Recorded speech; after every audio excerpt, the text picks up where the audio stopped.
vinculado al proyecto LIFE ECODIGESTION. Y precisamente estamos hablando de un proyecto por ponerlo en contexto, en el 30 aniversario del programa, en el 30 aniversario de la creación del programa LIFE. Bien, durante la próxima hora y media vamos a tratar de encontrar sinergias entre distintos proyectos LIFE. Y, welcome everyone to this new webinar, and that will be around synergies about waste to energy. In this case, we are talking of LIFE ECODIGESTION.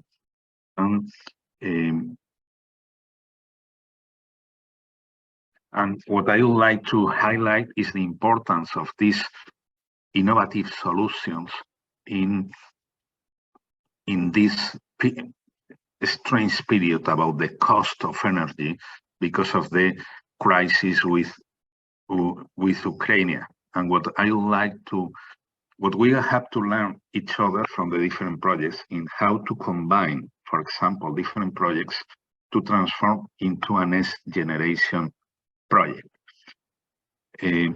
What we know is that now in all over Europe, we have around 850,000 millions. We are talking of 850 trillions euros of the next generation. Is the biggest economic recovery plan in the European, in the history of the humans. The other project was the so-called Marshall's Plan, and that project, next generation, is 12 times more in terms of GDP. What was this program? In any case, we have to think in this new program also Repower EU. And what's the link with LIFE? We could obtain some lessons from this kind of projects. I'm talking of LIFE ECODIGESTION as a good example in how to produce biogas in a sustainable way. And it will, if as an example, LIFE ECODIGESTION, we are talking of a project that offers solutions for the different depuration water treatment plants. We are talking that these facilities consume around 3% of the total energy in all over Europe. And is a little bit what I wanted to explain. We have to understand in this right situation how important is to develop a holistic approach. Because I have talked about this next generation, but we have to take in consideration other programs. Now we are planning the different Interreg programs. We have here, good morning, Carlos Gutierrez from Cabildo Fuerteventura. And we have to understand that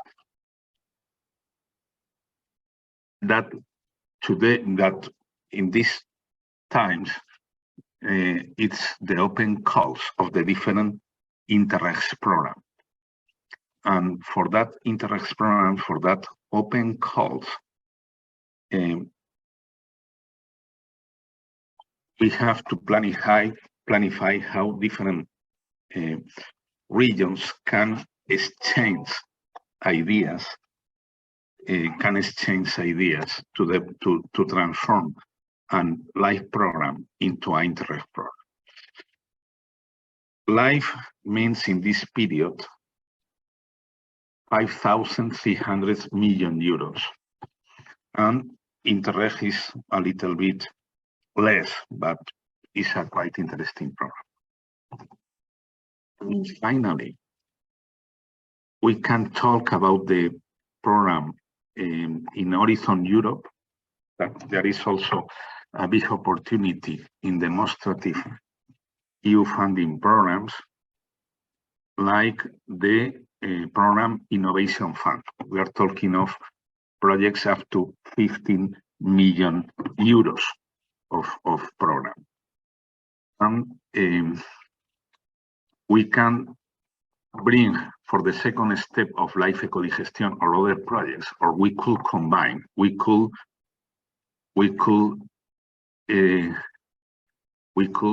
planify and to do demonstrative pilot projects up to 15 million euros of subsidy, 60% of subsidy. What is a lot? Okay, is what I wanted to share with you.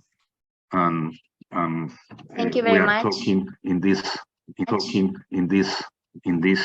European Union Week of Sustainability, and in these 30 years.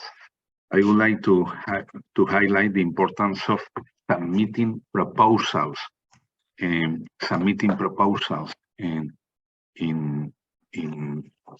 this period, because perhaps in the next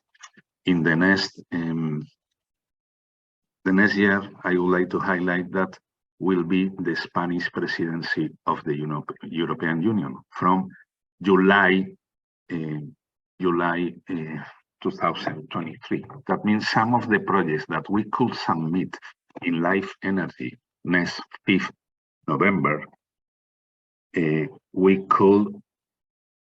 will be approved in that time. Finally, we have invited representatives of the Canary Islands, because we have to understand that an ultra-peripheric region partner, as a follower partner, it offers points to any new project. And this is what I wanted to share with you. Okay, anyway, I have to offer the floor to the representative of the project manager at CINEA. Thank you very much, Juanma, for your intervention. Sandra, we didn't listen to you. You can hear me? Yes, we can. Yes, okay. Thank you very much for your intervention, Juanma. And I would also like to say to everybody good morning and welcome to this event. This is creating synergies and sharing experiences among projects in different regions. And I will present myself. I will be moderating this event. I'm Alexandra Pogatina, and I'm a project assistant at Finova Foundation. And for the ones who might not know, Finova Foundation is a non-profit European foundation with a firm intention of promoting international and interregional cooperation by identifying social and innovative issues in order to promote sustainable development at national, regional, and local level. I would also like to mention that this event is in the framework of the European Week of Regions and Cities, and that this year the theme is New Challenges for Europe's Creation. We will also focus on the European Commission plan, the Recover EU, and this event will be fully aligned with the topic of European Green Deal, as it includes measures for energy savings, energy diversification, and security of supply. So our next speaker, thank you very much for joining us, is Moises Álvaro, and he's an ecosystem developer for Southern Europe at Climate Kick. So the floor is yours. Thank you very much. Thank you, Alexandra. Can you please confirm you can hear me? Okay, thank you. Yes, we can hear you. Thank you. Sorry, I had some issues with my laptop. So yeah, thank you, Alexandra. Thank you, Juan Manuel, also, and thanks to Finova for the invitation this morning. And good morning, everyone. My name is Moises Álvaro. As Alexandra said, I am the ecosystem developer for Southern Europe at Climate Kick. I'm based in Bologna, in Italy. So buongiorno. I would like to talk to you very, very quickly about Climate Kick's approach on climate innovation and how can this be linked to Repower EU package, which we think is crucial for regions in general and for local authorities in particular. So yeah, let me start talking about Climate KIC. KIC stands for Knowledge and Innovation Community, and this is the biggest European community facing climate change from an innovation perspective. We are almost 400 partners in Europe. We have public authorities, research and innovation centers, academia, and the business companies also. And Climate KIC is supported by the EIT, the European Institute of Innovation and Technology, which is a body of the European Union. So going into detail, you may know about the 1.5 degrees objective. I mentioned this because we as society have very ambitious objectives and very close deadlines. So we are talking about carbon neutral cities by 2030, for example. So at Climate KIC, we basically foster a systemic change because the change at level of systems is the only way we think to reach those objectives, and because this means changing the dynamics to go deeper and of course to go faster. So the first step towards systemic change is to have a portfolio, and EIT Climate KIC uses a portfolio approach to the development and the implementation of innovation activities to achieve this systemic change, and EnerBuild project is an example of this. We build portfolios of connected and related innovations and across technology, policy, finance, citizens engagement, and many other relevant levels of change. So these portfolios test diverse ideas and approaches simultaneously in order to generate options and pathways for the transformation of the whole systems and value chains. And when we talk about system, it's because everything is connected. So this isn't just about cleaner energy. The effects of the climate change stretch across all the economic sectors and every aspect of our lives.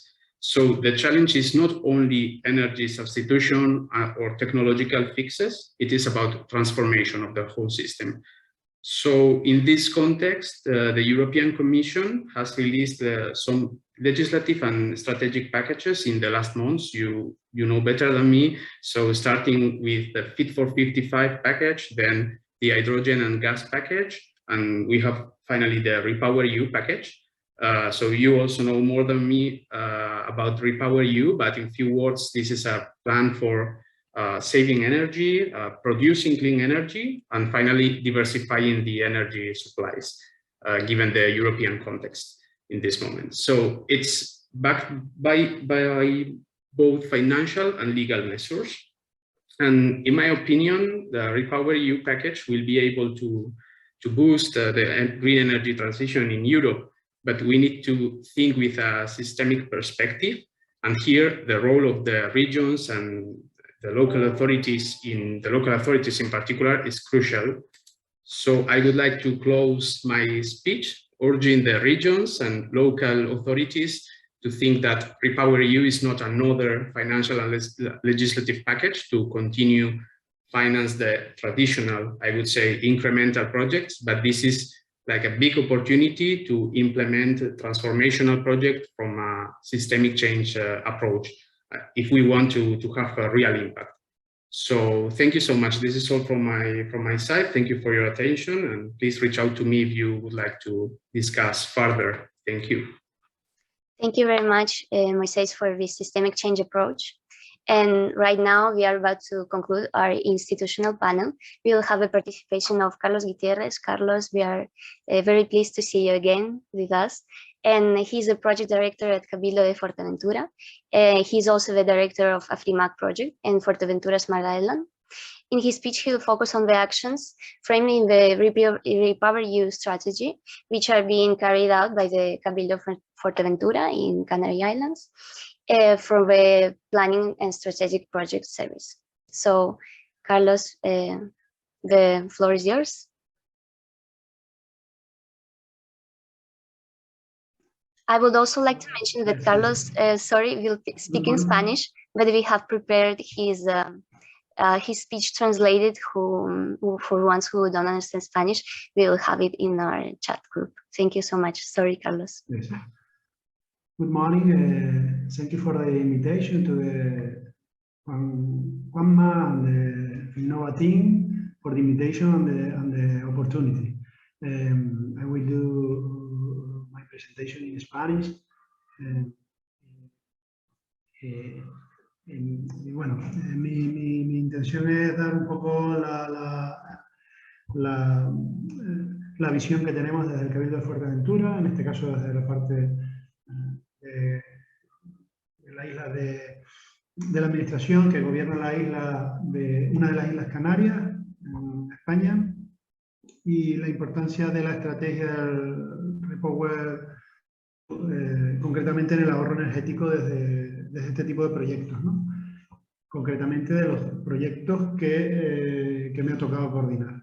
Ellos, en los distintos proyectos que me toca, digamos, pues hay uno que concretamente va más ligado con el tema en que nos ocupa, ¿verdad? En este caso, suponiendo o entendiendo que esta estrategia va en 3 líneas concretas, que es el ahorro de la energía, la producción de energía limpia y la diversificación de estos suministros de energía, lógicamente desde este tipo de administración en el cual estoy llevando estos proyectos, pues solo nos tocaría la parte de ahorro de energía.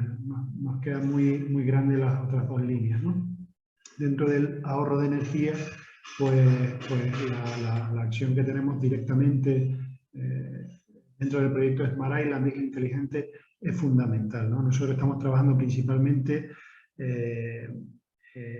en la ejecución ya de muchos de los componentes de este proyecto y en las nuevos componentes que estamos incorporando mes a mes. De hecho, ayer presentamos un par de ellos, el próximo mes presentaremos otro par de componentes. Siento el ruido que se oye porque casualmente hoy comenzaron una obra aquí y bueno, si vemos que se hace muy complicado, pues tendremos que cerrar o más tarde o lo que sea. Si molesta mucho a los compañeros, ¿no?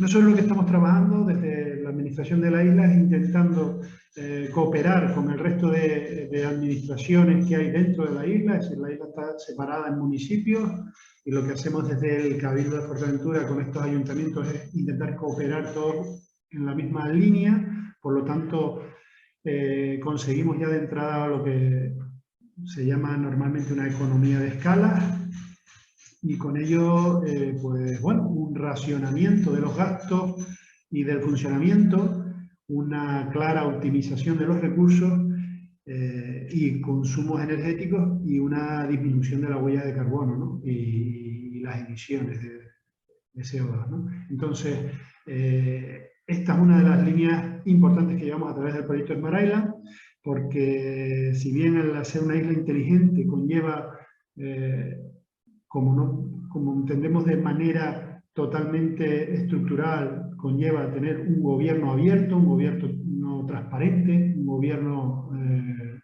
inteligente, pues también esta forma de trabajar hace posible una asignación más eficaz de los recursos y más sostenibles y más eficientes de los propios recursos públicos con los que nosotros trabajamos. Por lo tanto, entendemos que esto hace una reducción sustancial de los costes y entendemos que es el granito de arena que podemos poner en estas líneas de ahorro, ¿no?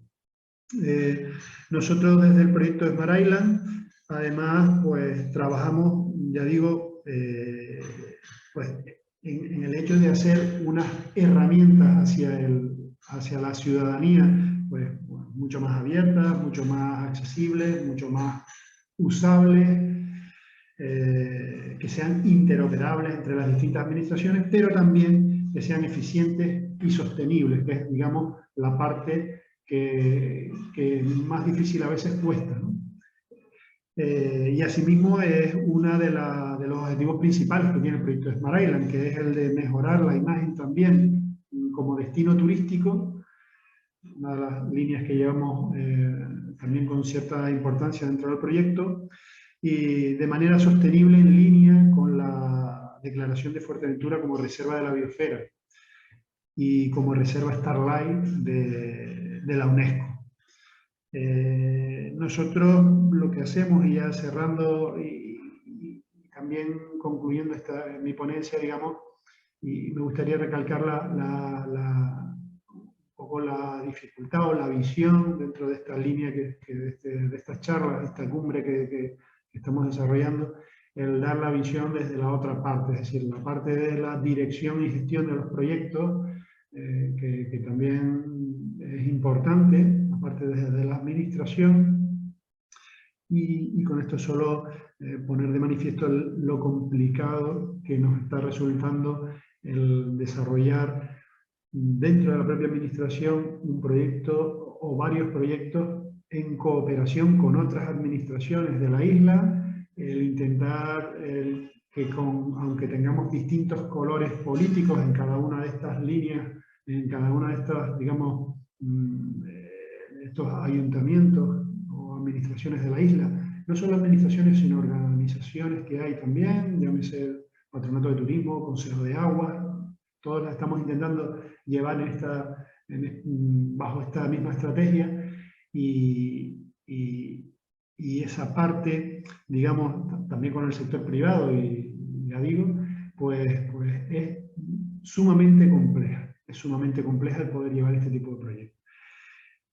Y nada más, me queda solo decir que el proyecto concretamente que estamos hablando de Smart Island, porque podemos hablar de otros proyectos que nos ha tocado liderar desde esta misma oficina, pero el Smart Island concretamente, porque además lo tengo casi por norma comentarlo, pues es 100% fondos europeos. También un proyecto de este tipo, que todos sabemos la dificultad por el tipo, sobre todo en España, la dificultad que tenemos a la hora de gestionar este tipo de proyectos, no sea por auditorías, por burocracias y por digamos, las normas ya sabidas por todos y que tanto nos está costando en esta parte, pues nada, el decir que la nuestra es 100% fondos europeos. Con esto ya termino mi ponencia. Cualquier duda que alguien tenga o que quiera hacer la consulta, y nada, nuevamente agradecer la oportunidad y un saludo a todos. Thank you very much, Carlos, for giving us a really well explained view of how the public administration faces the sustainable transition and the just transition. And now we are closing this institutional panel, and we are beginning with European funds. So Almudena Blanco is a European project officer at Finnova, and she will explain us the European funds, particularly the LIFE program and its sub-programs and the types of grants and funding. So Almudena, if you are ready, we will welcome you. Yes, I am. Thank you, Alex. Thank you, Almudena. Good morning, everyone. My name is Almudena Blanco. I'm a project officer in Finnova. I'm right now working in Brussels office. So all the intervention before me has spoken about different programs. So maybe my role here is to give some sense to explain the framework we are working in. So let me share with you my presentation, because I'm not able to talk about all this without images that come allow me. So here we are. You can see my screen, right? Okay. So as I say, the framework we are right now is the multi-annual financial framework, the MFF. It's a 7-year-long period. It's actually the European Union funding budget for funding and programs. Right now we are in a special critical situation. So a part of this budget, we have right now available the Next Generation EU, which is an instrument created for the European Union to boost the recovery of the European Union after the COVID or during the COVID crisis. So here in the table, you can see all the different thematics, the 7 big areas where the budget is allocated. And you can see that the 7-year period is allocated in all 7 areas, but the net generation is in some of them only. So this is because it is where they think there is more need. So the next generation EU, you can see here in the left side, is allocated in the recovery and resiliency facility, which I will talk about it later.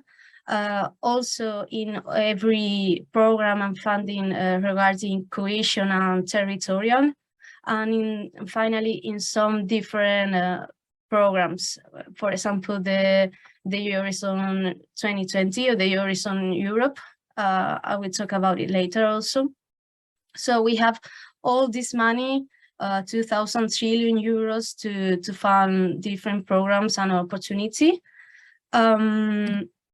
Here, I share with you some tables, but don't worry, I will not talk about all different programs that existed right now. I think there are more than 40 different programs working in different thematics and areas. For example, here in green, I've shown you where the next generation EU is allocated, specifically in which programs. For example, here we have in the Horizon Europe, they gave 5.4 billion euros to the Horizon program. So here you can also see the recovery and resiliency facility, which is all funded by Next Generation, and all of the opportunities we have to finance our projects and ideas. The recovery and resilience facility is the program I talked about earlier to bolster the recovery after COVID. So it's national-wide, so every country must have a plan regarding this. They have 6 pillars of 6 different topics. As I say, every nation has to create his own. So here we have in the table all the 26 programs, the different programs, but right now not all them have received the money from the European Commission. So it's something that takes time, and we are learning how to do it along the way, actually. We have also mentioned the Repower EU. Thank you to Climate Key who explained it. This is to, as it's said, to save energy, to produce clean energy, and of course to diversify our energy suppliers.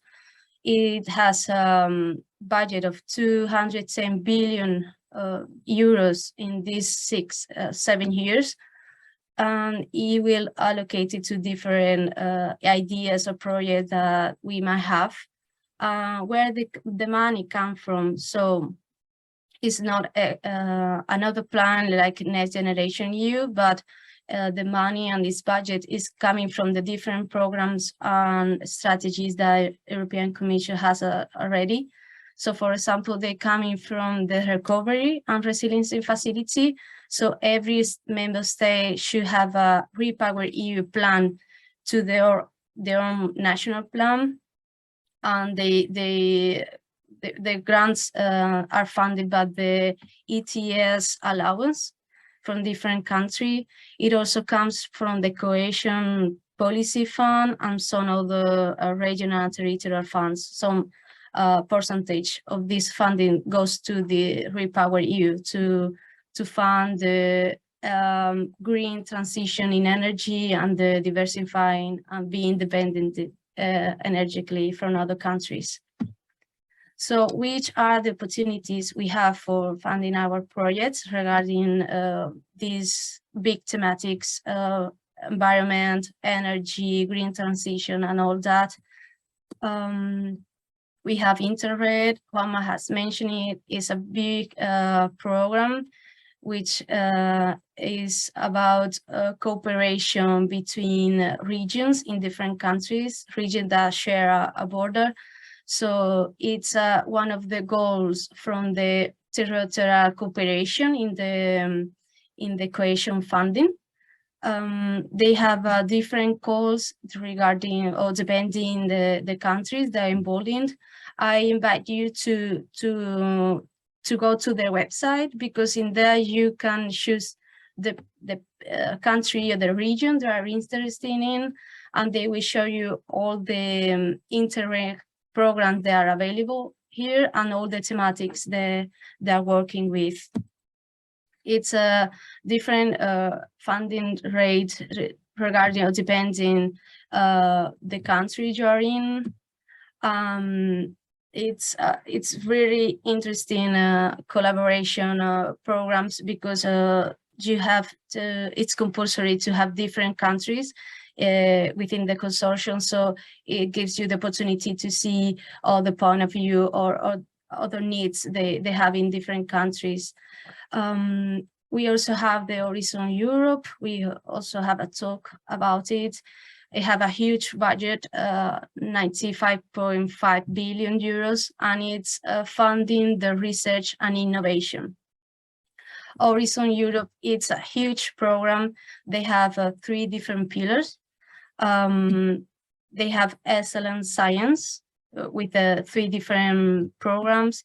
They have the Pillar 2, which is divided in 6 different clusters, depending on the thematic. We have health, culture, climate, and natural resources, for example, all of them with different budgets and calls. I think if you visit the website, you can find 1,000 different calls for the different thematic and approaches.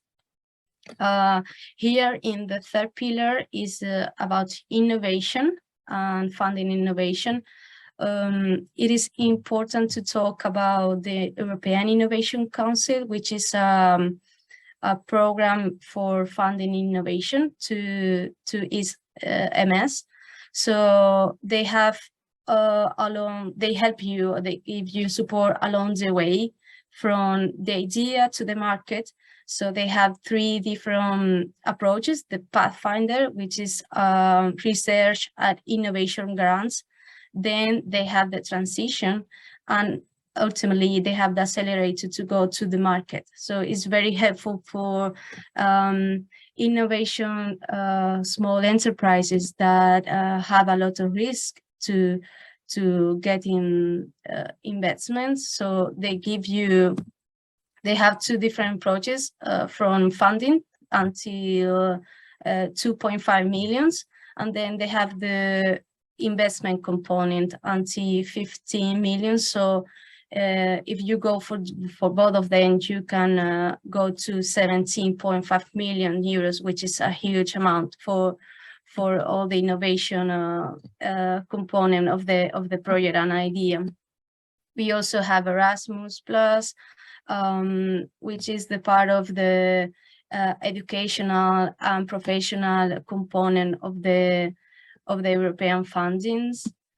And finally, we have the LIFE programs, which is only to nature climate actions. It has 4 different sub-programs: nature, circular economy, climate change mitigation and adaptation, and clean energy transition. 2022, it is 30th anniversary. So along all these 30 years, they have approved more than 5,000 LIFE projects, which have a huge impact in the environment along the European Union. In this framework, they have 4.4 billion euros budgets. The financial rates, it's from 60% to 75%, depending on the thematic of the topic. So they have different calls They already closed this year's one, but it's annually, so I invite you to wait and to be ready for the next year program, because they have a lot of interesting ideas and thematic to fund. I think that's all. If you have any question, please don't hesitate to send me an email so we can answer it and discuss it further. That's all. Thank you very much, Almudena. I would like to interrupt just to highlight that we have time enough up to the next 16 November for the sub-program Clean Energy of the LIFE program. LIFE is a program that we really like. Why? Because does not require an international consortium. Of course, is as LIFE ECODIGESTION, we have an international partner like Portugal or Finova Belgium. We receive more points, but allows to do these tremendous, interesting pilot projects in that field of circular economy, in the field of clean energy that is open up to 16 November, or in projects like in the field of mitigation and climate change. I think that European Union does not provide just funding.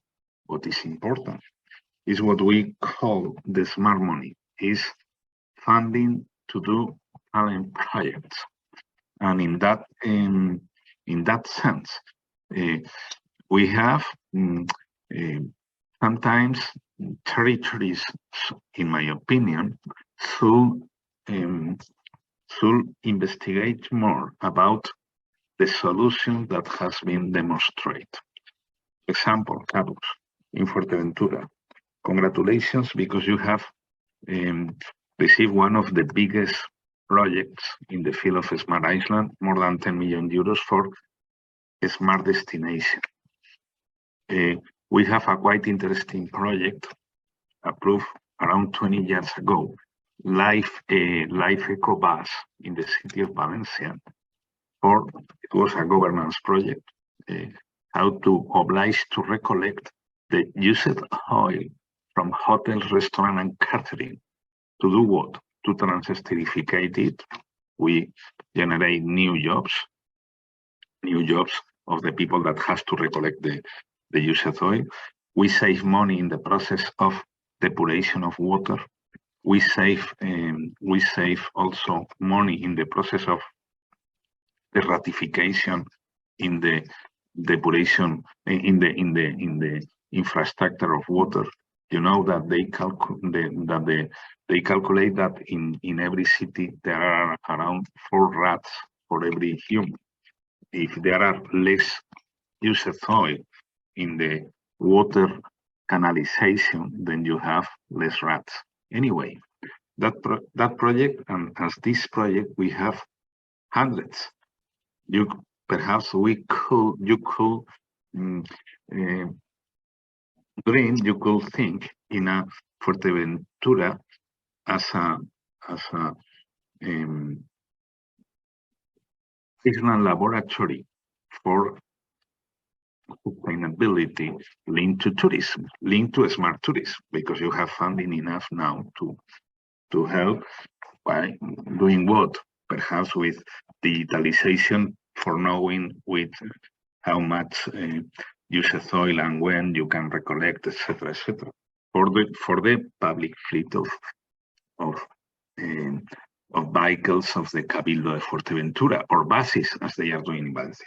In Valencia, we are talking of 18,000 liters every day, what is a lot of waste, and of course we reduce that need of the traditional oil, and it's a nice project. And you recall, we create jobs.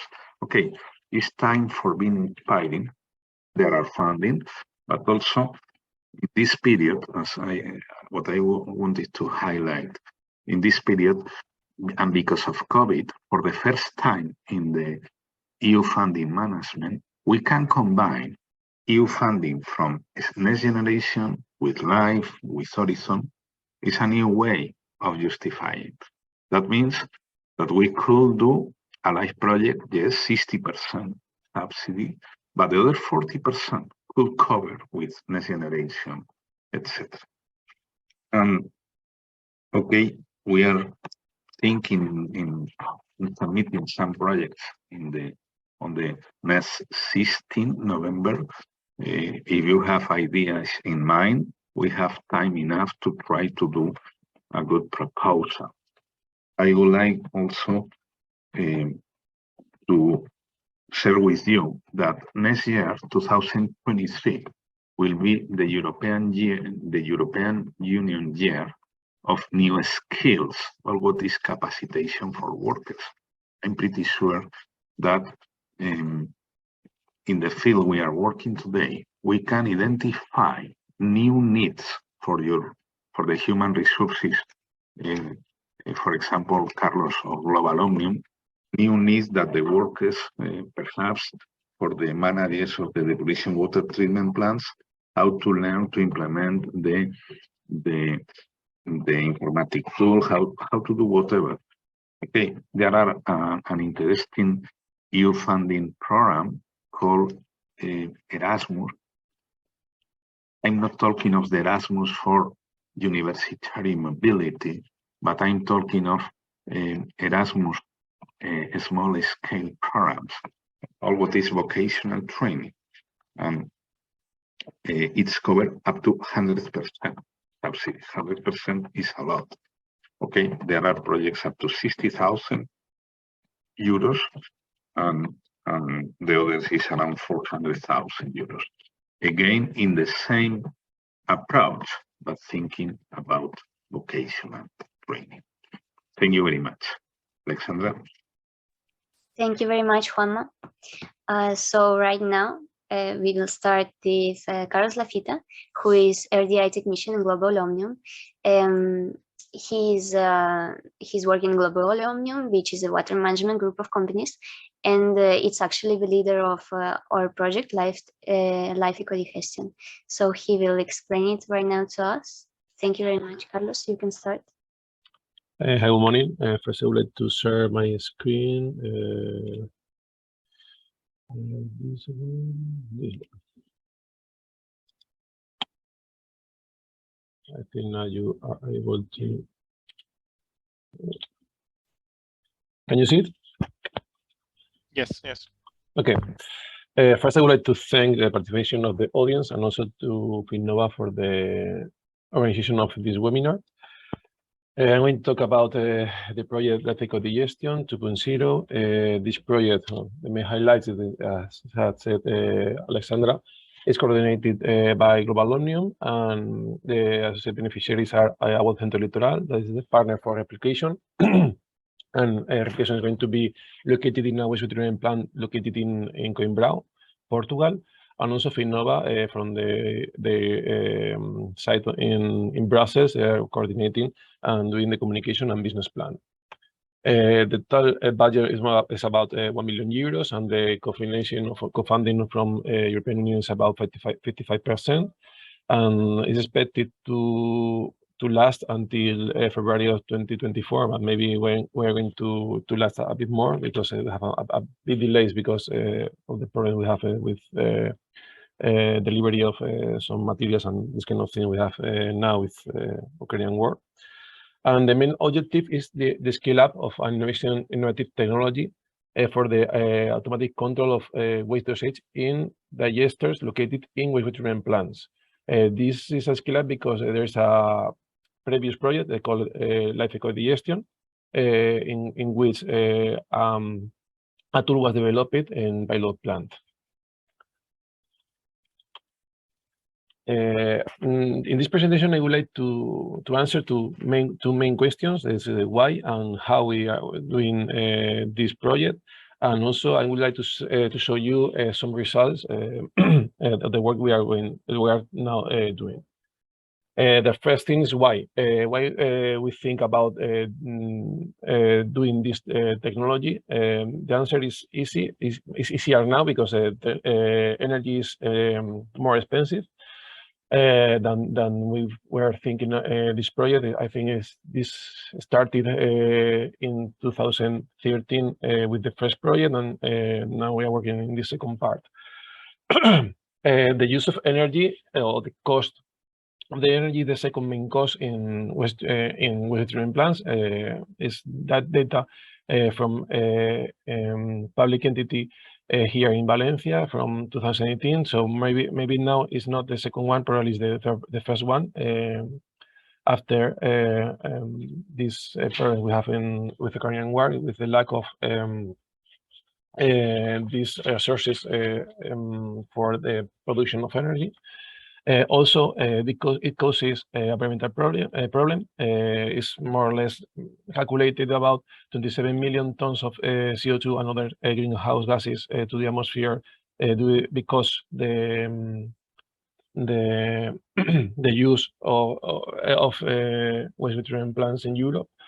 And also we have another problem. It's not only the energy or the lack of energy in for this part of waste treatment. It's also we have some waste that we need to treat, and we need to treat in a green way. In this project, we are trying to solve the problem with agri-food waste and also with pig manure. In the case of pig manure, Spain is the second producer of this waste in Europe. It's about 36 million tons we are producing every year, and nowadays we are farmers they're using this manure as amendment for agriculture, but with new laws, this is not going to be able anymore. So we need to find a solution or change the way we are doing this management. So the idea is more or less this one. I'm showing you in this scheme, is to use digester, anaerobic digesters located in waste treatment plants. We're talking about that these facilities that have more than 2,000 popular equivalent are using this technology for the sterilization of sludge. So there's not a lot of facilities, but we have enough to cover the necessities or the needs to treat this waste. So the idea is to increase the waste we can treat in these facilities. We are talking about 200% of concentrate. This is the waste we are treating in these facilities as an increase. This will produce a 14% of production of biogas. But the important thing is that when we are going to avoid is flaring, because we are going to adapt the production of energy with the needs of this energy in the facilities. So no extra energy is going to be produced and no lack of energy is going to happen. The energy is going to be produced in two ways, as heat and also as electricity. So we can cover more or less all the needs that we have in the waste treatment plant. And this is going to reduce the emission of greenhouse gases to the atmosphere and other pollutant gases as CO2, that is a promoter of acid rain. As I told you, this technology came from a previous project. We're working in pilot plant. Here you have a picture of this pilot plant. And the idea is to scale up to full scale. So we need to do a robust software that is going to be sharing for different facilities.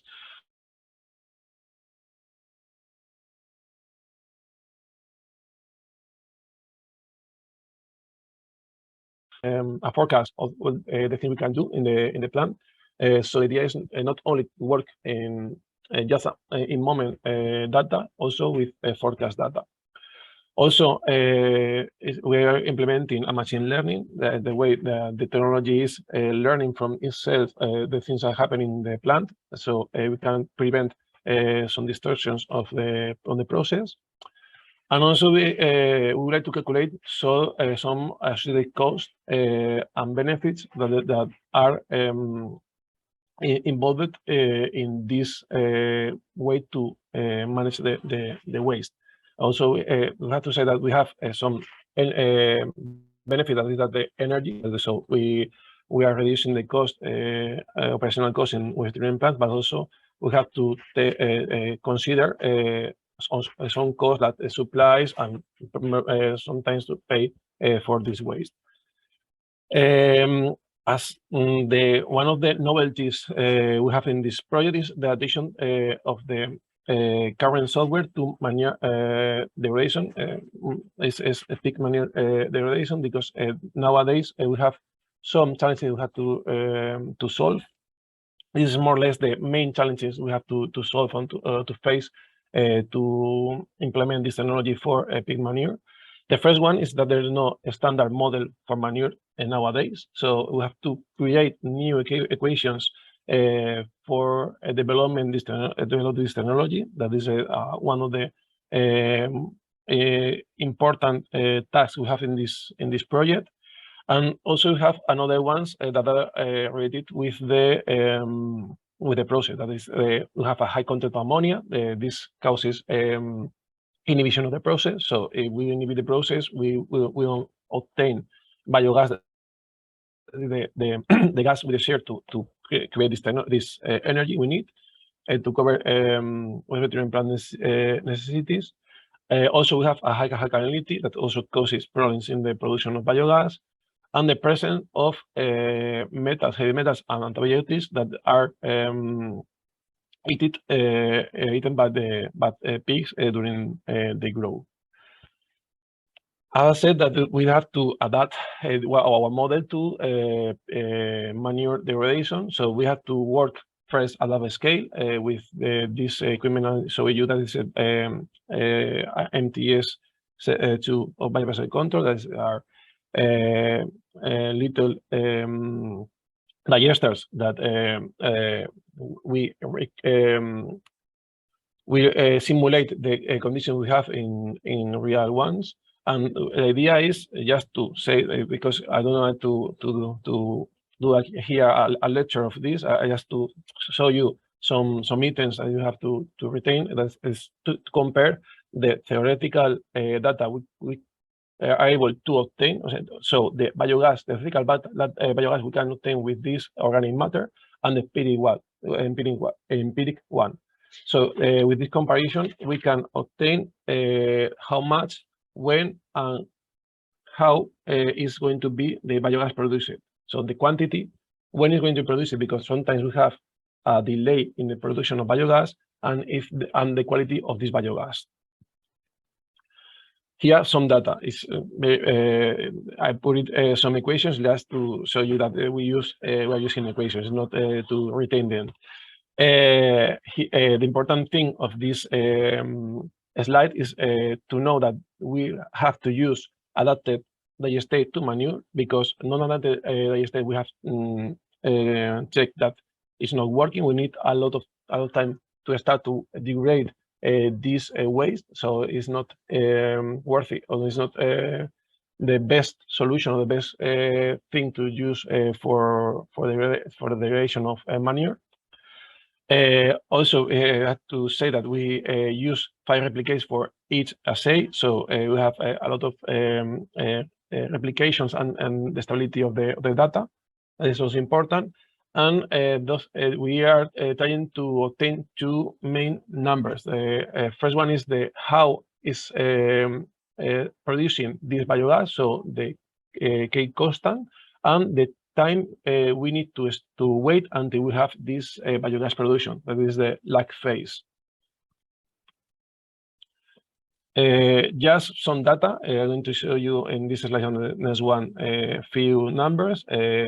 This one we have test different organic loads, so different quantities of organic matter of pig manure. We have test more than these ones, but these ones are the more representative ones. Here you can see BI is the biodegradability of the sample, and R max, that they are both that are highlighted, is the methane that we can produce per each unit of organic matter we are putting inside of the digesters. As we can see, more or less are the same numbers. So as 0.5 is more quantity of organic matter, we can put it inside of the digester. We select this organic load at the best one because we can degrade a higher quantity of organic matter, and also we can produce more quantity of biogas. That is the final gas or the we would like to have in our plant for the production of energy. Also, as I told you that we have problems with the quantity of ammonia, we have tests with different quantities of ammonia putting with chemicals. It's not increasing the quantity of manure, it's just putting the same quantity of manure, but increasing with chemicals the quantity of ammonia. This was surprising for us because the first line is the reactor. We have no addition of this ammonia or extra ammonia. From the second one to the last one, we have extra addition of ammonia. The surprise was that the second one, the first addition of ammonia, we have the highest or the best performance of the process. This is probably caused because the changes in pH that changes the availability of this ammonia for cells. This is according with other results in biography. So we have reproducing the same the other authors have in their own systems. As it was expected, highest or higher quantities of this ammonia causes a decrease in variability. I remind you this BY is the percentage of organic matter we can eliminate remove from this manure, and also we have an increase in lag phase. That is the time we need to wait until we have this biogas production. Lag phase is this symbol you can see is strange. It is in days. It goes from 0.13 days to 0.54 days. This seems not too much because it's less than 1 day, but I have to remind you that we are working in lab scale. So when we upgrade this or upscale this to a real scale digesters, this could be increased, and also we can cause accumulation of other inhibitors and more organic matter and cause the malfunction of the system. So more or less is this what we would like to show you today. You need or you would like to have more information. Here you can see the website of the project, and also we can contact us, Global Omnium, and also Finova Foundation. Thank you very much. Thank you so much, Carlos, for explaining to us this complex project. And right now we will start with Adrián Noeda, who is going to explain us the new European project, which is called EnerBuild, and its relation to the REPowerEU strategy plan. Just to mention that Adrián Noeda is a European Union project officer at Finova Foundation, and with almost a decade of project management experience. And we are excited to hear from you, Adrián, with your short introduction. Thank you. I will be short because I know we are short of time, so I will be quick. I just wanted to mention also the importance of the project that Carlos just mentioned, Life ECODIGESTION 2.0, and this project it's in line with the REPowerEU measures that the European Commission are promoting right now, and the objective at the end is energy savings through the diversification of energy supplies and the rollout of renewable energy. So these kind of projects are in line with the measures that the European Commission are looking for, and probably all the projects that they are going to present here today, I think we'll have a lot to talk about them among us, because at the end, the objective of this event that Finova is organizing, it's not just to present our projects, but to look for synergies with different types of projects and to share our experience and to learn one from each other. it's the type of activities that the European Commission is looking for in the new EU projects approved. So at the end, I hope that we will keep in touch different of the projects that we are telling today. So we'll have a lot to discuss. I'm going to present our project Enerbuild. Let me just share the screen.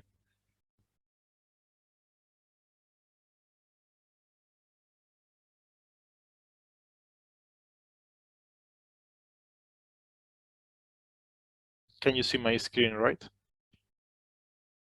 Okay, thank you. Yes.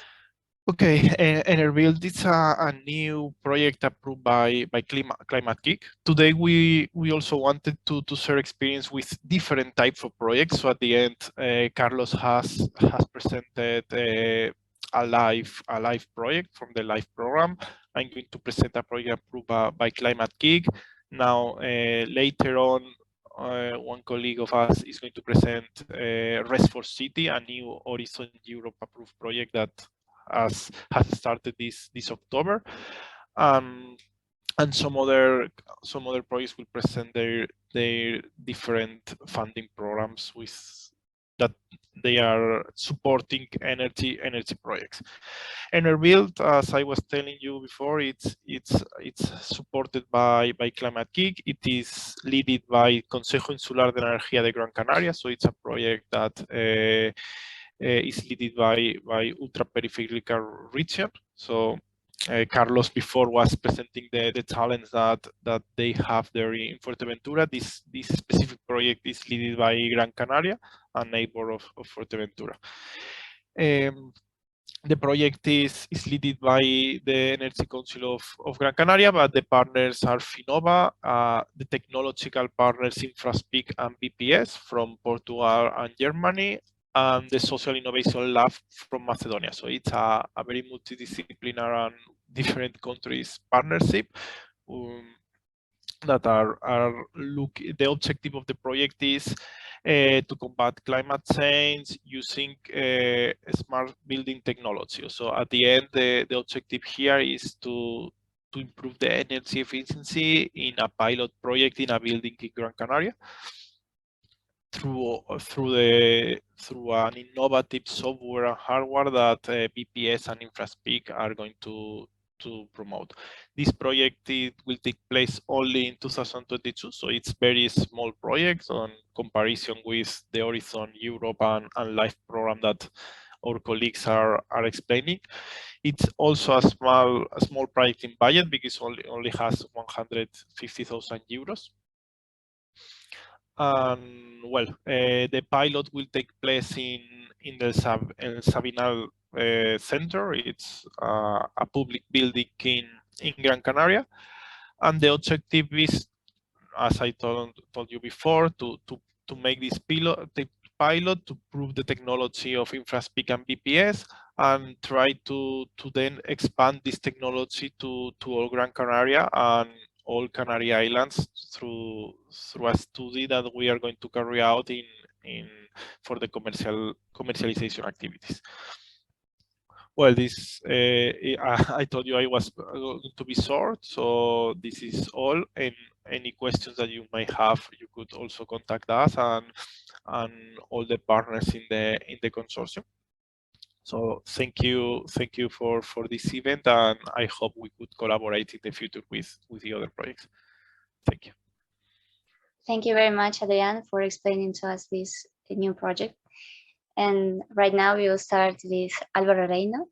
It's his turn. He's a project manager at Brussels Research and Innovation Center for Green Technologies, acronym BRINC, which is a non-profit organization for the development of environmentally friendly technologies and solutions. So if you are ready, Álvaro, I'm not sure if he's here. Yes, I am. Thank you so much, Alexandra. Thank you, Álvaro. Well, first of all, I would like to thank the opportunity and the works that Finova is carry on from a long time ago. Actually, I was lucky enough to be one employee of Finova once, and I have a lot of good memories. And thank you so much for the invitation. Well, without any more delays, I would like to share the screen. And please, could you confirm me that it's going in a good way and you can see? Yeah, we can see it. Okay, thank you so much, Adrian. Well, I will put this in presentation mode, and well, according and frame it within the European Regions Week, I would like to introduce also, aligned with the speech all my other colleagues just carry on in here, the main activities framework of BRING, Brussels Research and Innovation Center for Green Technologies, and well, actually, we are a non-profit organization. We have been contributing significantly to the deployment of energy storage system and clean energy, also the other green and sustainable technical solution, and multi-scale mathematical modeling and artificial intelligence solution. Our four main core business of the research center are battery system as a whole, hydrogen and fuel cell, and automated vehicle and drones, and additive manufacturing. We expect to enlarge these core competencies, adding a fifth one, which should be about carbon capture and storage technologies.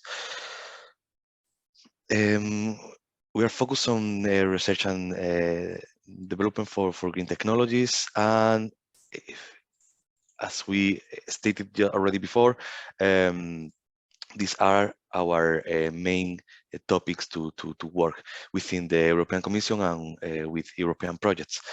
I would like to highlight in here just 4 projects, because actually we are running out of time a little bit. So, well, let me introduce you the first of them in which we are working.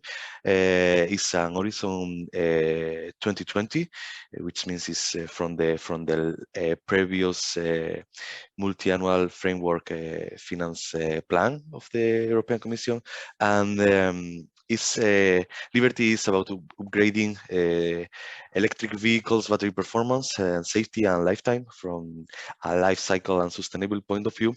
We would like to enlarge the range of the electric vehicles up to 500 kilometers, and we would like also to enlarge the lifetime of those vehicles up to 300,000 kilometers for batteries first in its first life.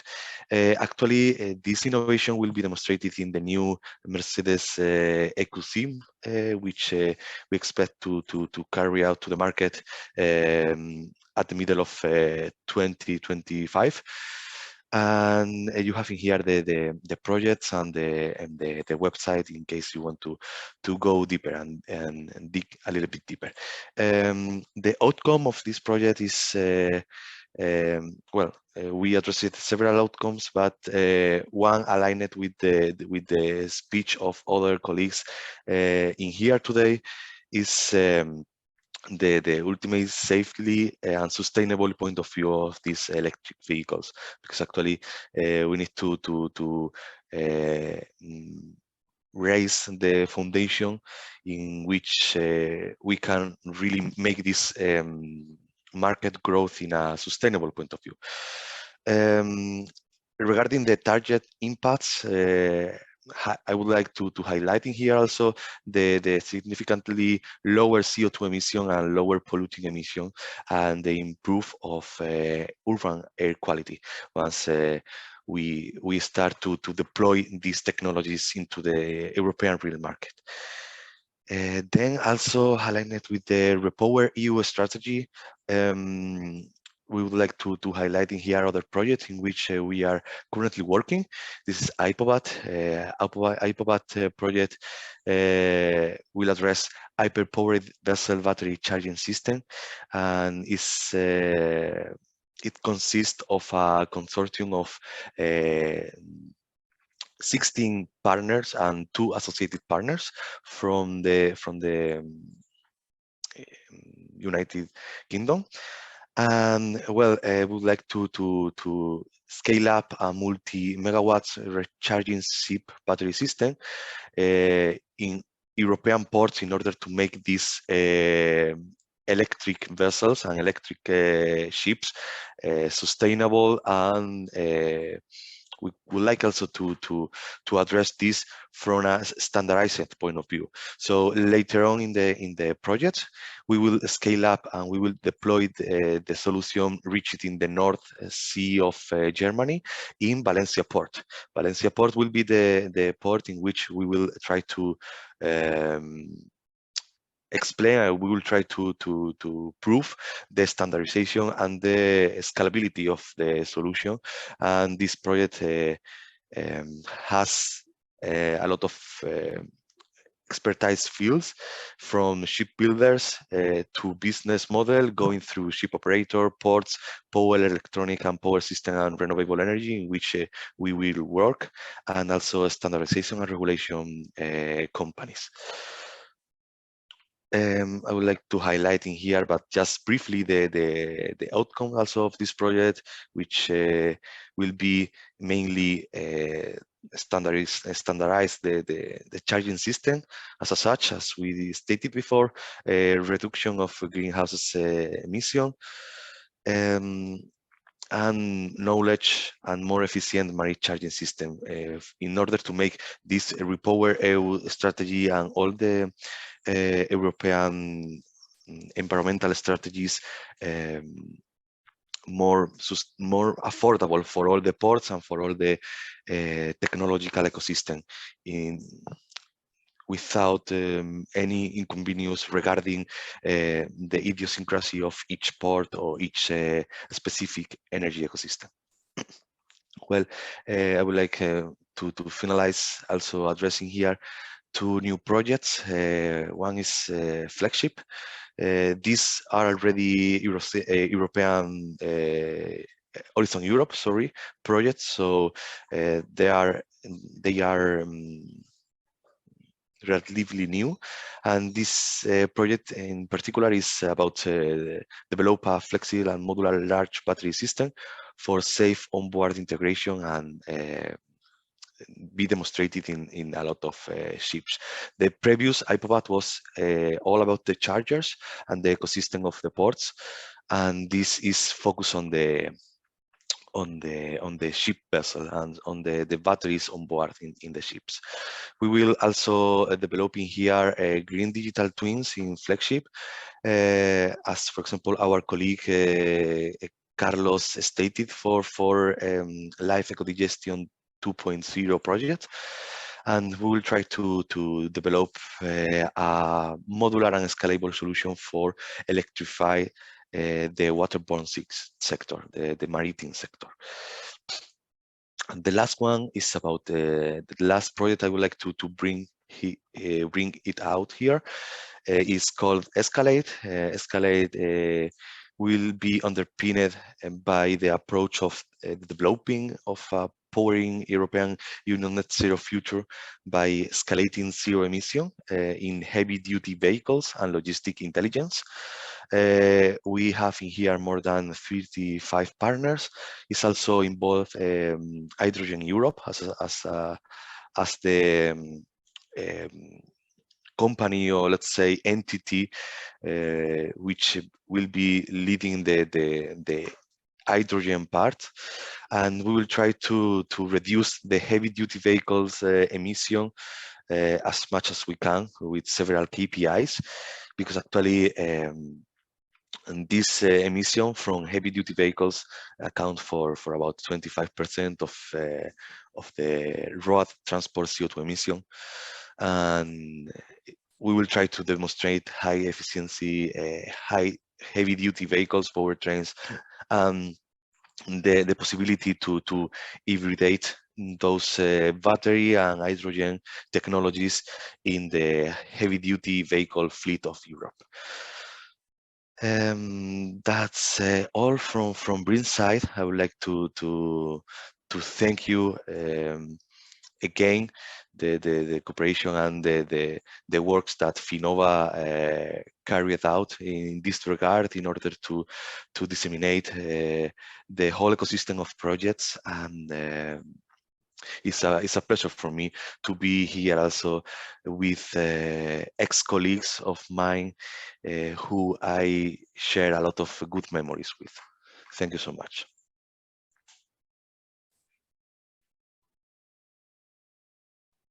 Thank you so much, Alvaro. And we are very excited to see a lot of projects here that are contributing to the REPowerEU plan. And right now we will start with another live project we have invited. The speaker is Elisa Mazo. She's a researcher technician at MARE SAMP, and she will talk about the European Life 3A project. Whose main objective is to demonstrate the technical, economic, and environmental feasibility of an innovative and efficient process for the recovery of treated wastewater in coastal areas. And just a reminder that if you have any questions of any of these projects, you can stay until the ending of this event, and we will make a turn for everybody to have their questions asked. And thank you, Alvaro, again. Thank you. Thank you. Thank you, Alexandra. Well, good morning, everyone. Thank you very much for inviting us, taking part of this interesting event. It's a pleasure for us to share our experiences and also to learn from other projects that are working towards fighting climate change and finding new ways and strategies to work on innovation. And as Alexandra was saying, my name is Elisa. I work at MARE as a research technician, and we are the coordinators of Life 3E. We are a public entity in charge of wastewater management infrastructures. And I will share the presentation. Wait a moment.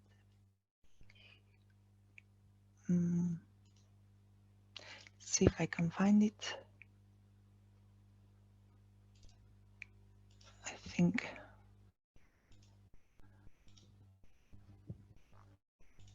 Now you can see the screen, right? Yes. Okay, thank you. It's perfect. Yeah, so I would like to start the presentation talking a little bit about the scope of the project. We are mainly focused on water scarcity. As we know, it's an increasing and rising issue, and more than 17% of the European territory is affected currently by water scarcity, and specifically in the Mediterranean area, more than 50% of the population is affected by water stress in summer. One of the strategies developed by the European Union to tackle this issue is to promote wastewater reuse. And when we look at the figures in Europe, more than 40,000 million of cubic meters of wastewater is treated every year, but less than 3% of this treated wastewater is currently reused. So there is a high potential to improve these numbers and also trying to finding new routes towards a sustainable water management and transforming the current linear model in water management systems into a more circular model. But when we talk about water reuse, we also talk about wastewater reclamation that implies additional treatments and advanced treatments to achieve the water quality required for its reuse. And this also implies higher energy consumptions from the wastewater treatment plant operators. If we look at the European framework, in 2020, more than 65% of the energy mix came from fossil fuels, and this has a big impact on the wastewater management bodies. In Europe, most of the entities that are in charge of water management are public entities. So looking at the municipal energy bills, around 30 to 40% of the cost of these bills are directly related to water supply and treatment. So this means water abstraction, drinking water production, distribution, collection, water treatment, and discharge. So also the tendencies of population growth, socioeconomical growth, etc., are increasing the demands on water and energy, and we have problems such as the climate change or the energy crisis that we are facing that are increasing also the risks of water and energy scarcity. So that's why it's very important to address the water energy nexus. And again, and in line with this event, the European Union is developing different strategies to tackle these issues, such as the European Green Deal or Repower EU, and putting targets to reduce the greenhouse emissions. For example, by 2030, we should reduce at least 55% of our greenhouse emissions. So with all this in mind, and also as public entities and other like projects that are collaborating in innovative solutions, trying to reduce the external energy dependency, trying to reduce greenhouse emissions, and also to speed up towards the green transition, we came with the Life 3E approach, which main goal is to transform the current linear model of water resources management into a more circular model. And we do this by promoting wastewater reclamation and integrating the production of renewable energy. So the renewable energy that we aim to produce with the Life 3E approach is going to be produced by putting into contact seawater.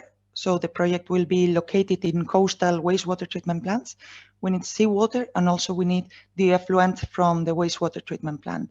And due to the difference in salinity of these two streams, we can create a salinity gradient, and the energy contained in this gradient will be recovered by means of reverse electrodialysis. So this is what is called blue energy, that is completely renewable and can be produced in a continuous way, and will be used to promote and to help feeding the energy required for the additional treatment, for the tertiary treatment that is required for wastewater reuse.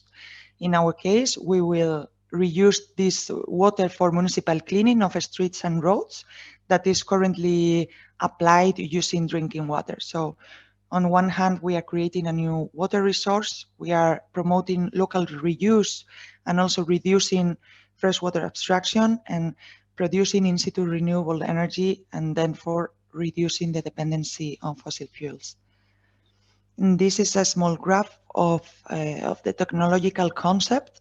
So in the pilot plant, we have two different streams, as we were seeing before. We have the seawater with very high salt concentration, and then we have the wastewater treatment plant treated effluent with very low concentration of salts. These two streams will be fed to the red module, the reverse electrodialysis, and the red module is composed by ion exchange membranes alternatively arranged between the two electrodes. So we have cation exchange membranes and ion exchange membranes, and so on. And then the two streams will also be fed alternatively through between these membranes. So between two membranes, we have the concentrated streams, and in the next membranes, we have the diluted streams. So between membranes, we have a difference in salinity because of the seawater highly concentrated and the effluent low concentrated. This difference in salinity will make the ions naturally or spontaneously migrate from the more concentrated stream to the less concentrated stream through the ion exchange membranes. And this movement of ions will produce an ionic flux that will be transformed into electric current with the help of an electrolyte solution. So the energy that we are producing by recovering this salinity gradient energy will be used to feed the tertiary treatment, and then we will be able to reclaim the wastewater and to reuse it locally. And on the other hand, the seawater that has been used can be recirculated into the system until it is depleted, and once there, it will be discharged into the sea. So with this purpose, 5 partners, we have created the Life3 consortium. We, as MARE, are the coordinating beneficiary, and we are in charge of the wastewater treatment plant management, and also will be leading the technology demonstration together with the help of the rest of the partners. We also count with Apria System, that is an innovative and technology-based company that are in charge of the design and the construction of the pilot plant, and also will be studying the commerciability and marketability potential and the scale up of the technology to a more industrial level. We also work with the Center for Environmental Research that are experts in environmental quality and control, and also they have extensive laboratories and will help monitoring the streams characterization and making sure that the quality standards are met. And also they count with information channels related to environmental awareness that will help the dissemination of the project. Also, we will work with the Institute of EWAR in the Technical University in Darmstadt in Germany, which are experts in life cycle analysis and will determine the environmental viability of the technology. And finally, the University of Cantabria through the Advanced Separation Processes Group, which are the experts of membrane technologies, and they bring the technological know-how to the project, specifically with reverse electrodialysis module configuration and design, as well as optimization. And then we created specific objectives, such as the design, construction, and integration of a prototype that will be able to reclaim 1 cubic meter per hour of treated wastewater effluent. Also, this prototype will demonstrate the viability to transform the salinity gradient energy into electricity through reverse electrodialysis technology. We will operate and optimize the prototype in order to achieve the maximum energy recovery possible. And also with the reclaimed water, we will reuse it locally for street and municipal uses. We will study the environmental impact of the technology through life cycle analysis tools, and also the socio-economic impact of the technology, and as well study the replicability and transferability potential through the development of a software, as well as work in how we can contribute further to European, national, and local policies related to addressing the water energy nexus, as we were seeing before, and as well as increasing social awareness on water scarcity issues and different ways of and strategies of improving these problems. And I will finish very quickly, that I'm almost running out of time. Here it's a picture of the prototype. We are also facing some problems with material delay, but it's almost ready. So we are going to integrate 2 red modules to have operational flexibility. We have the feeding streams, the seawater and the treated water.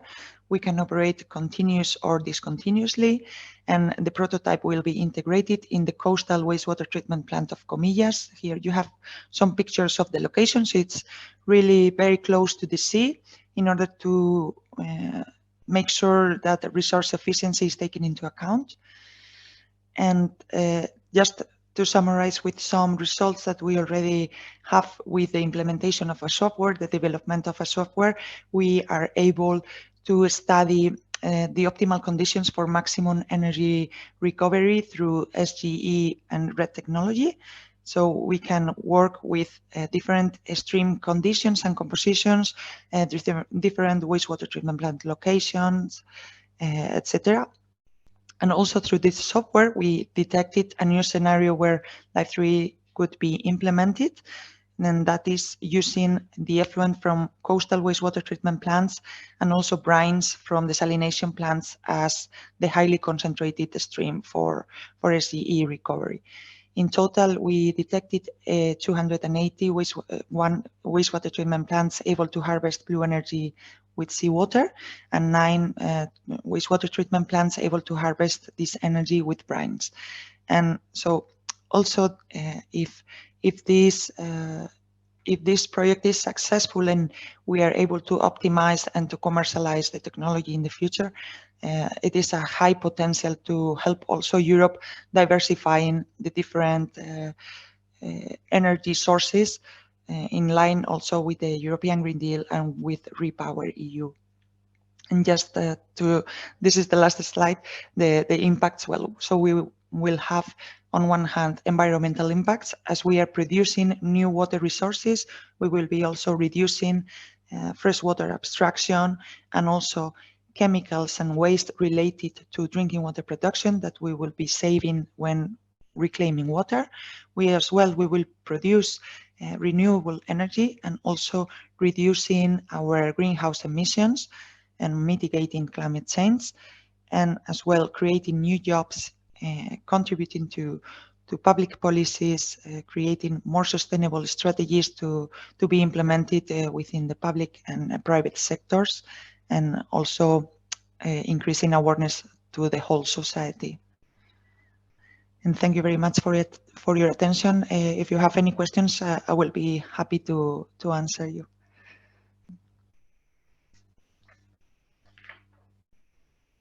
Thank you very much, Lisa. And I would also like to mention, together with your presentation, as you were explaining, a live program project that there's still an open call for the live program, and it's still open until the 16th of November. So you could check the links that we are sending here on chat if you're interested on that. And right now we will follow. These are our next guests. Thank you very much, Manuel Quiprayos, for coming here to this event. He will speak to us about the Rest4 City project. This project is funded by Horizon Europe and led by School of Business, Maine Free University. It aims to develop an innovative framework to support the mass deployment of renewable energy system and fill the educational gap to create specialist human capital that contributes to the green transition. So, Emmanuel, it's your turn. You are very welcome to this event. Thank you, Alexandra. Thank you. I hope you can all hear me. Very good. So Yes. Thank you again for inviting me here today, and a big thank you to Finnova for organizing such interesting and important events, and for being our partner as well in Rest4 City. So even though the Rest4 City is not on biogas like Life ECODIGESTION 2.0, it is on sustainable energies, and it is very much connected with a broader effort to contribute effectively to the Repower strategy. So it's a really good instance of the European Union putting its money where its mouth is. So we're grateful for the EU for funding our project, and I'm very happy to be here with you today to talk about the project briefly. I know I'm the last speaker, and we're over time, so I hope I'm last but not least. So I will try to give you a very quick overview of the project. Let me try to share my screen. I hope you can see it. So the point is that even though the Repower EU is a new strategy launched as a response to the developments in Ukraine, which obviously accentuated the importance of reducing our dependence on fossil fuels and those holding these resources, a general rapid shift towards renewable energy, sustainable fuels and sustainable development is imperative as part, as has been already mentioned, of the Green Deal, with the target to be climate neutral by 2050. So to reach this ambitious objective, a concerted action involving, let's say, a large variety of actors, whether that is industries, public institutions, different educational institutions, citizens, so with different priorities and different needs is necessary. And of course, we have to say here that the Repower EU strategy has been critical in realigning the needs and priorities of these different stakeholders. So Rest4 City is a €2.5 million project, and as you see here, has 17 partners from 9 different countries, led by the School of Business here, at Maynooth University, and its overarching goal is to enhance development of sustainable renewables and fuel technologies in cities by promoting sustainability and circularity through an innovative educational program that will be co-designed with stakeholders to develop highly skilled human capital. So the project, as I said, focuses on cities, so urban context, because most of the European population is concentrated in cities and where the consumption of resources, whether that is energy, water, land, is happening and steadily increasing. And of course, it is pivotal in this particular case to introduce innovative energy paradigms to guarantee a sustainable development that supports decarbonization, improves environmental conditions, whether that is reduction in air pollution or improvement in waste management, and of course that promotes circularity in renewable energy sources to make them a zero waste resource. So RES4City is tackling this circularity, sustainability, and educational aspects in this area. And the idea is to introduce innovative teaching approaches in these areas, fostering the creation of innovative study programs oriented towards students' education, but also professional upskilling. And to achieve that, the RES4City will leverage the concept of micro-credentials, and for those that are not familiar with micro-credentials, the EU skills agenda recognizes micro-credentials as a promising tool to empower students or professionals in terms of being offered tailored and accessible skills for development. And it's a qualification evidencing learning outcomes on a specific topic acquired through short, transparently assessed courses or modules. And of course, according to the European higher education area, it is a subunit. So for those in the educational sector, it is a subunit of a credential of a larger, let's say, module. So instead of a 5 module, is a 2.5 or a 3 module, and could accumulate into larger credentials or be part of a portfolio. So our idea in RES4City is to create an educational framework where these micro-credentials are building blocks of programs, and they are associated with an assessment module. So we aim to define a basket of relevant micro-credentials covering the identified knowledge gaps, organized as we see here in a pyramidal structure, covering different levels of knowledge, from background concepts to really specialized topics. And of course,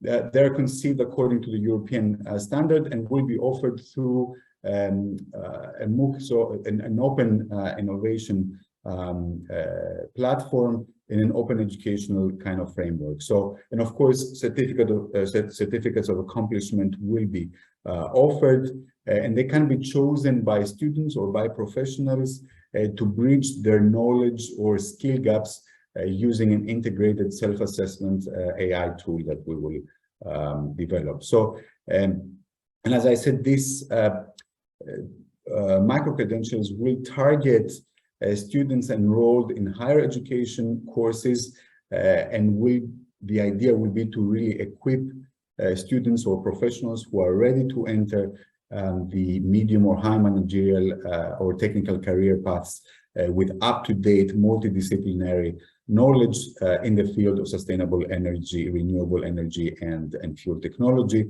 regardless of their field of study. So the idea is to support this bottom-up kind of push towards the energy transition and the achievement of the EU 2050 targets in terms of decarbonization. So these micro-credentials are developed and tailored to, as I said, both STEM and non-STEM students. And important here is that we are making this available, again, through an open access platform to reach the largest possible impact and to provide equal opportunities independently from gender, income, or location. So there will be connected tools that will be freely accessible to all participants according to the open education principles, addressing directly SDG 4, which is quality education, and SDG 10, which is to reduce inequalities. So, and this is an overview of the ecosystem that we're trying to build, structured around 5 different sets of activities that we call CSM, so coordination and support measures, carried in parallel or offering synergies to each other. And we will develop 2 micro programs, so several, like 2 baskets basically, of micro programs that they will be based on sustainable energy and circular economy.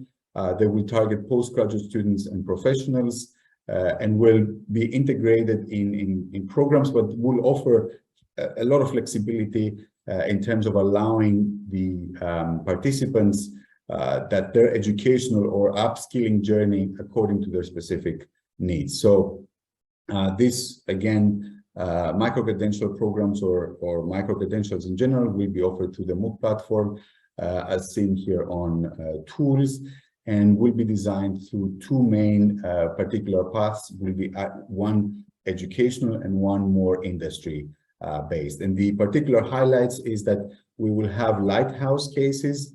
So we will test and demonstrate the real application of these identified sustainable technologies. And we will refine these tests through the 25 global centers. We have partnered with UNITAR, the United Nations Institute of Training and Research, and they have 25 global centers, education centers, the CFAL centers, around in different areas, and these are now increasing, where we will review these cases and increase the potential impact beyond the lifetime, let's say, of the project, and beyond the business environments, the European business environment. So we will increase the geographic reach, its validity and scalability, let's say. So now, in connection to, because I was asked also to comment on how our project contributes to Repower EU, we know very well that Repower EU has it's a 3-step plan in terms of short-term, medium-term, and long-term. Our project directly focuses on the longer term, on the accelerating the rollout of renewables. So a massive scale up and speeding up of renewable energy in power generation, industry, transport will accelerate, of course, this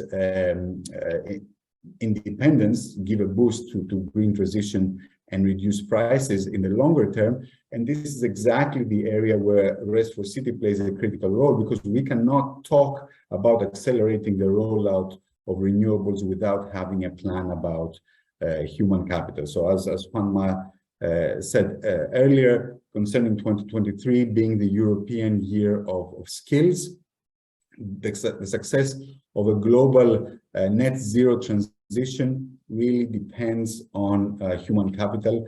There are going to be large skill gaps that need to be addressed, and we need to focus on upskilling and reskilling and adapting the transferable skills from other industries. And of course, among the foremost organizational challenges for companies that want to become greener is exactly equipping their teams with the skills that they need for this energy transition. So human capital is really becoming a decisive factor in whether in the future, let's say, of a carbon-free world. And this is where RES4City will play a critical role in ensuring that we are creating this foundation for success. So thank you for your time, and I'm happy to engage with any one of you if you have any questions later.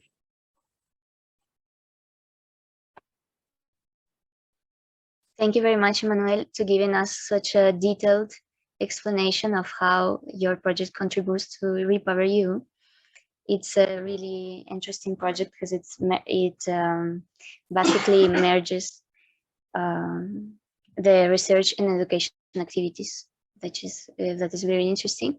And right now we are coming to the end of the event with the intervention of Montserrat Gamisans.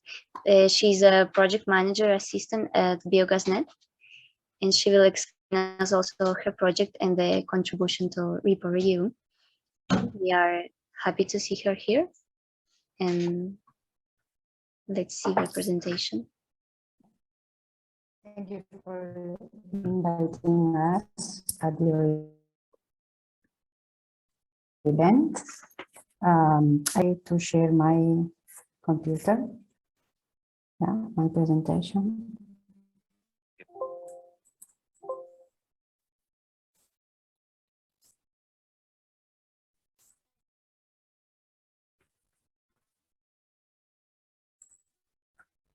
Sorry.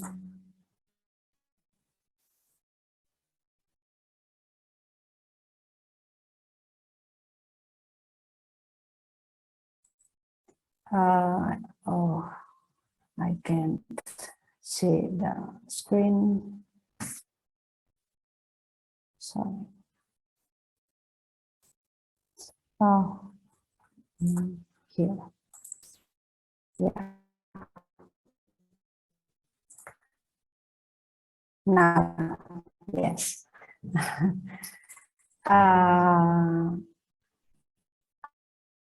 I will explain you about our project. Our project is Live BioGasNet, and bioprocess simultaneous and in a pilot plant.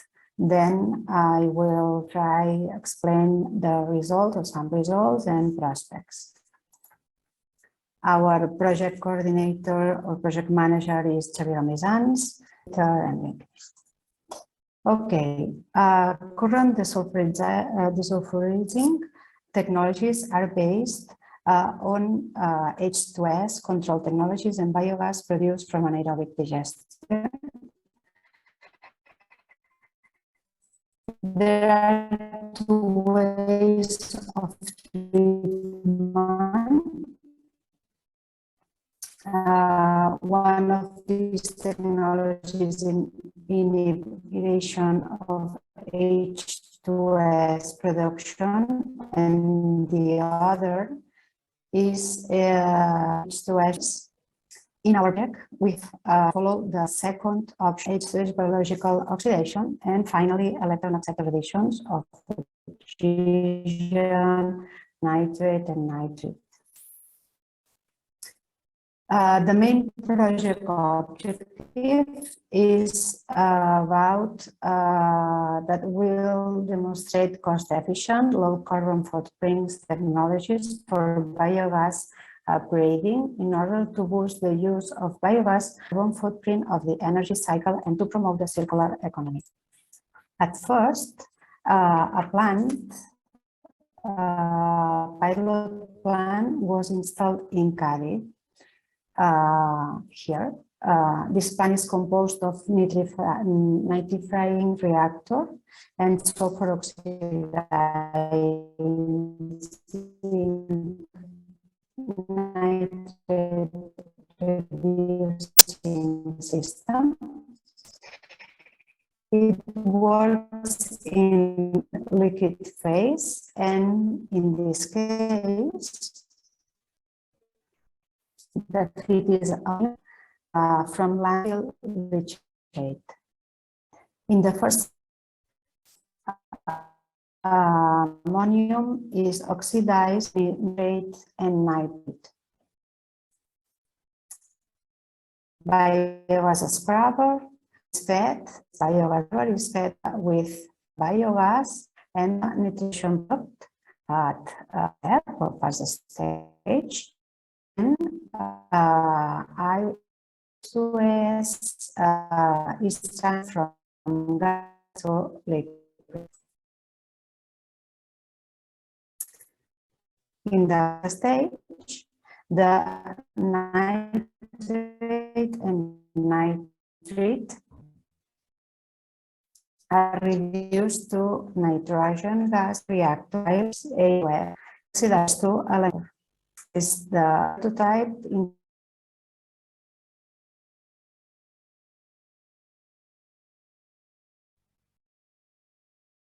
Okay, I think we have lost Montserrat because we didn't hear her very well, and she should have very bad connection in her internet probably. So I just wanted to finish the event if Montserrat has fallen. So I wanted to just mention at the end that, of course, to remind all of you that the new live energy efficiency is open the call until November 18. So all these projects could work on a common, maybe in a common project with sharing objectives and sharing experience of different projects. And so you know that the live energy transition is open until November 18th. I just wanted to thank you all to be here today, to Carlos from our live project and Emmanuel from the new REST4 City, also to Elisa and Montserrat for their live projects, and of course Climate Kick representing Moises representing Climate Kick, that we are also working in this new live build, in this Climate Kick build, and Carlos Gutierrez to present the success case in Fuerteventura. Okay, Montserrat, you are back. Maybe if you want to finish your presentation, we couldn't hear you very well, but if you want to finish with something, maybe.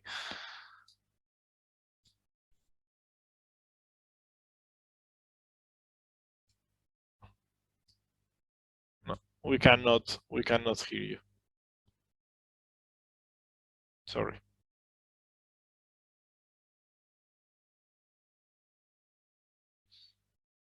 So meanwhile, I forgot if someone has any questions for one of the projects. Of course, now we are all here and we could answer the questions if someone has any questions.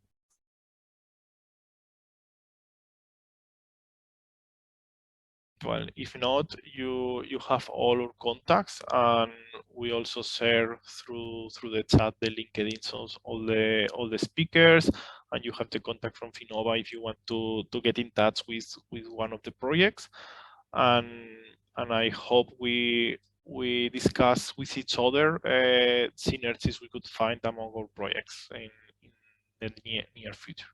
Okay. Thank you very much. If someone wants to say something before we close the event, it's open. I open the floor to someone who wants to say something. I just wanted to thank you all again and make not question but a small remark on the live ECODIGESTION 2.0, that I think if the software is successful, it can be a very nice decision-making tool for wastewater treatment plants also, to look for the best substrates for co-digestion, for example, and to make decisions if it's worth or not for the biogas production to implement co-digestion in their anaerobic digesters. So I think it's very interesting to follow the project and see the results. Thank you for the comment. We will keep you informed through the website, and also if you would like to have more information, you can contact me or Finova. Okay, thank you.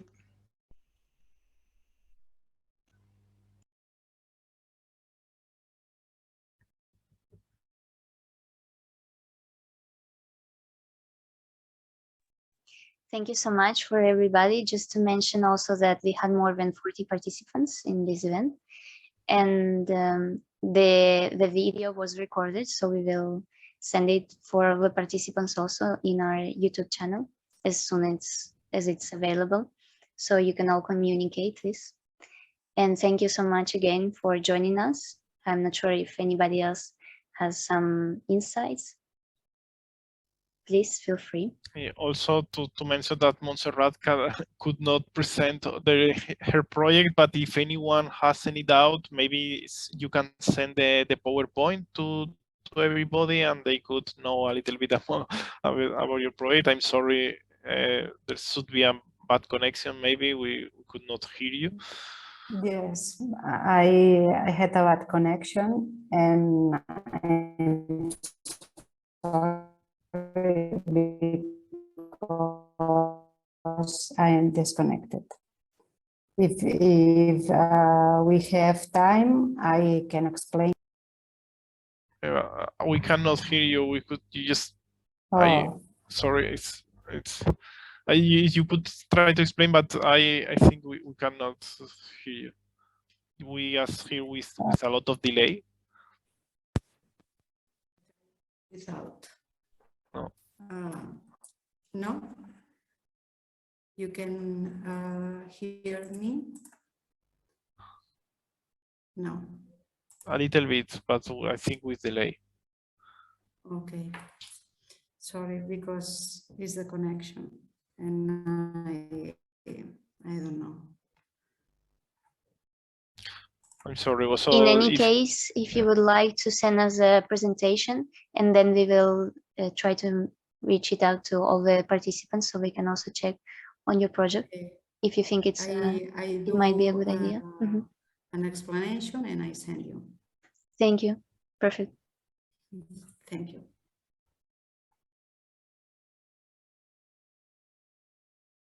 So I guess we ended our event. Thanks to everybody who joined, and we hope to see you again and as soon as possible and collaborate together. If I may, Alexandre. Yes, Juanma. Yes. No, I want to thank especially all the speakers, all the participants, but also all the staff from Finova that is in the back doing this webinar possible. I'm talking of the IT department, Eduardo, Álvaro, the people from marketing, the other people from marketing. Thanks all of you. And of course, it's a pleasure to see again some of our ex-colleagues, as Álvaro, here in Brussels. Okay, perhaps it has been quite inspiring. I have been writing some notes because we could work in some new projects. As Elisa has mentioned, why not in training the managers of the depuration water treatment plants in that software or in other fields? Why not in ERA? Okay, thank you very much. From Brussels in this European Week of Regions and Municipality, let's work together in all these kind of projects that facilitates to obtain biogas and helping with this energetic crisis. Thank you so much, Juanma. Thank you so much to all. Thanks a lot. Thank you. Thank you. Bye. Bye. Thank you. Bye. Thank you, Thank everyone. you. Thank you. Bye bye.